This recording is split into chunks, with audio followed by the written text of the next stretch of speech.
Meningkatkan kecerdasan emosional di tempat kerja. Assalamualaikum warahmatullahi wabarakatuh.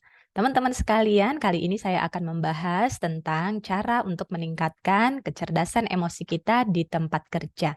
Pastinya di tempat kerja juga ada permasalahan yang kita hadapi ataupun kita temui sehari-hari.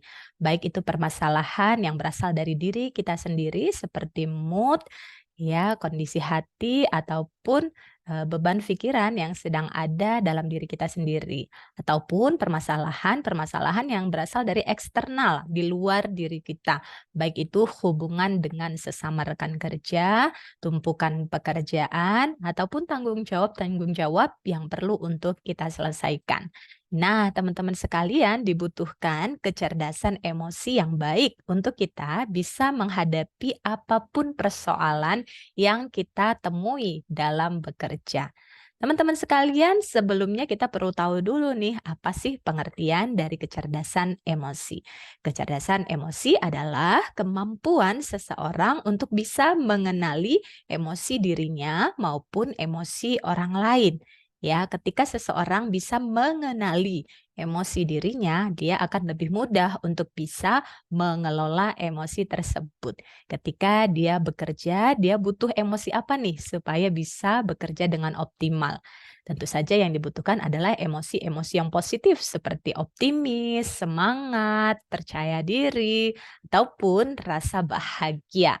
Ya, dia butuh menghadirkan emosi tersebut sehingga kebahagiaan tersebut bisa mendorongnya untuk bisa berpikir lebih kreatif, konsentrasi, dan melakukan tindakan-tindakan yang produktif.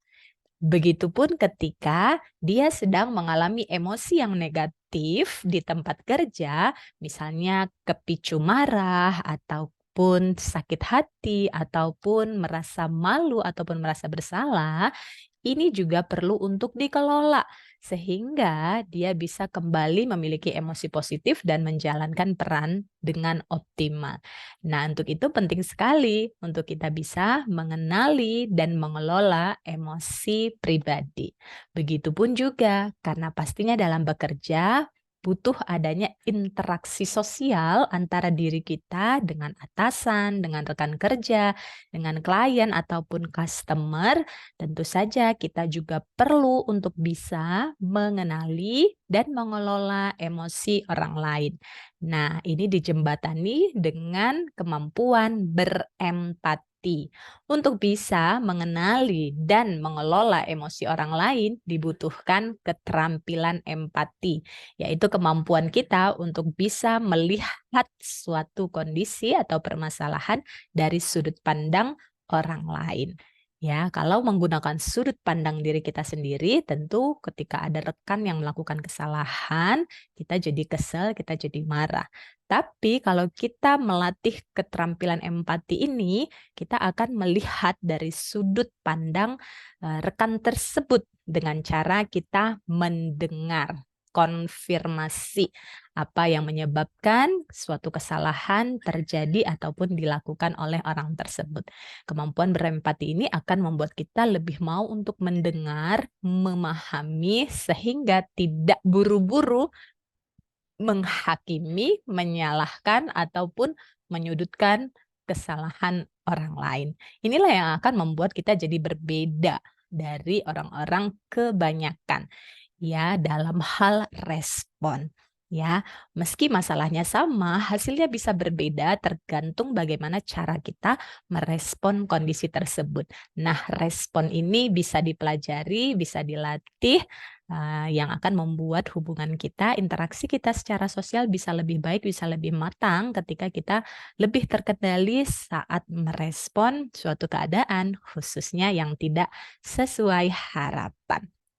Nah, ketika kita sudah paham ya bahwa kecerdasan emosi tadi adalah kemampuan kita mengenali diri, mengelola diri, dan juga mengenali emosi orang lain dan mengelolanya, maka tentu saja kita perlu tahu nih bagaimana cara untuk mengoptimalkan kecerdasan emosi kita. Ya, dalam kecerdasan emosi ada 5 komponen. Yang pertama kesadaran diri. Kita harus sadar dulu tentang apa emosi yang sedang kita rasakan.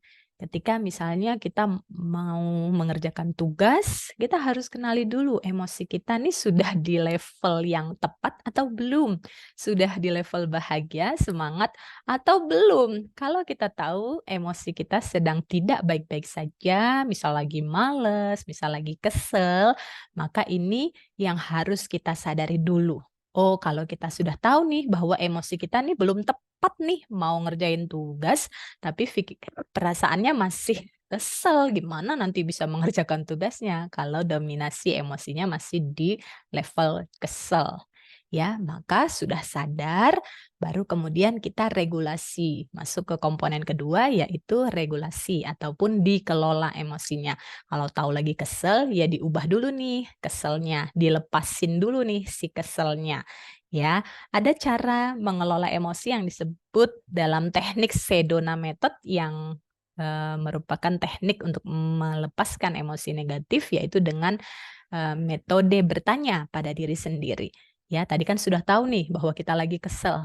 Tanyakan pada diri kita, bolehkah rasa kesel ini dilepaskan? Kan kita mau ubah nih ke emosi yang positif. Maka kita tanya ke diri kita, lagi kesel ya? Boleh nggak keselnya dilepasin? Pertanyaan kedua, mau nggak keselnya dilepas? Pertanyaan ketiga, kapan mau dilepas? Nah, maka putuskan untuk melepasnya sekarang saat ini karena toh kita mau mengerjakan, tanggung jawab kita, mau ketemu klien kita, kan nggak enak, ketemu ataupun mengerjakan tugas dalam kondisi perasaan yang kesel, bisa nular nanti keselnya ke orang-orang di sekitar. Maka yang paling bisa untuk mengelola ataupun melepaskan emosi tersebut adalah diri sendiri. Ya, jadi 3 pertanyaan tadi membantu meningkatkan kesadaran diri kita untuk melepaskan emosi tersebut karena kita butuh emosi positif untuk kedamaian hati kita dan untuk, konsentrasi kita dalam bekerja. Ya, kemudian komponen yang ketiga adalah motivasi. Ya, kita harus punya tujuan sehingga kita mau nih melepas emosi-emosi negatif yang tidak memberdayakan. Ya, tujuan kita adalah bekerja secara excellent, bekerja secara optimal, bekerja untuk ibadah. Maka kalau ada hal-hal yang tidak mendukung tujuan kita, motivasi kita, maka itu perlu kita regulasi tadi. Ya, jadi adanya tujuan yang jelas dalam bekerja akan mendorong kita untuk mau belajar, mau memperbaiki diri, dan mau mengubah keadaan yang belum baik menjadi lebih baik, yang sudah baik menjadi tambah baik dari waktu ke waktu. Kemudian komponen keempat dari kecerdasan emosi adalah, empati. Ya, ini tadi ya, jembatan antara kita dan orang lain. Ya, melatih terus keterampilan empati kita dengan kita mau mendengar ya, sudut pandang orang lain sehingga ini membuat kita, bisa diterima, bisa lebih menghargai orang-orang yang ada di sekitar kita, ya. Ketika seseorang merasa dihargai, merasa diperhatikan, merasa diterima, maka itu akan mendorongnya untuk bisa memperbaiki dirinya, untuk juga bisa membantu kita meraih tujuan bersama. Tapi ketika orang-orang di sekeliling kita tidak merasa dihargai, disalahkan, dipojokkan, disudutkan, ini yang akan membuat dia mengalami stres juga, kemudian membuat relasi di antara kita menjadi tidak sehat dan tentu akan berpengaruh pada kinerja tim maupun kinerja perusahaan. Dan yang komponen kelima adalah keterampilan sosial. Bagaimana kemampuan kita dalam berinteraksi secara sosial. Apakah kita termasuk orang yang inginnya dilayani ataukah kita berusaha melatih diri kita fokus melayani? Ya, ada sebuah hadis yang bunyinya barang siapa tidak menyayangi akan tidak disayangi. Ya, jadi kalau kita mau disayangi secara sosial, maka terlebih dahulu kita perlu menyayangi orang-orang yang ada di sekitar kita. Kalau kita mau orang lain peduli pada kita, maka lebih dulu kita yang peduli kepada mereka. Kalau kita mau diterima apa adanya oleh orang lain, maka lebih dulu kita juga perlu untuk bisa menerima orang-orang yang ada di sekitar kita apa adanya. Nah, jadi prinsipnya kita yang lebih dulu, maka kita yang akan menuai hasil dari kebaikan-kebaikan yang kita lakukan di lingkungan sosial kita. Kenapa begitu?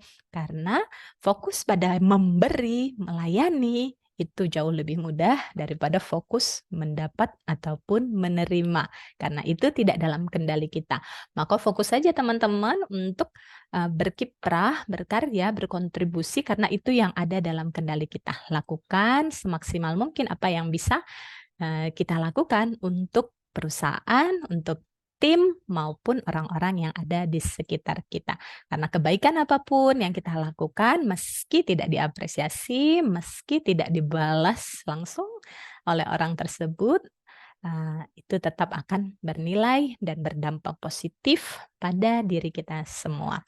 Nah, teman-teman sekalian, nah itu tadi ya, gambaran dari meningkatkan kecerdasan emosi di tempat kerja, mulai dari mengenali diri sendiri dan mengenali orang-orang yang ada di sekitar kita. Kalau ada emosi-emosi yang tidak baik, negatif, maka ubah, kelola agar itu bisa menjadi positif kembali, sehingga emosi positif ini akan mendorong kita untuk bisa menjadi diri kita yang terbaik, memberikan kontribusi yang terbaik bagi perusahaan dan orang-orang yang ada di sekitar kita. Dengan itu, maka kita akan tumbuh menjadi pribadi yang bernilai, pribadi yang berkarakter. Semoga bermanfaat. Selamat bekerja.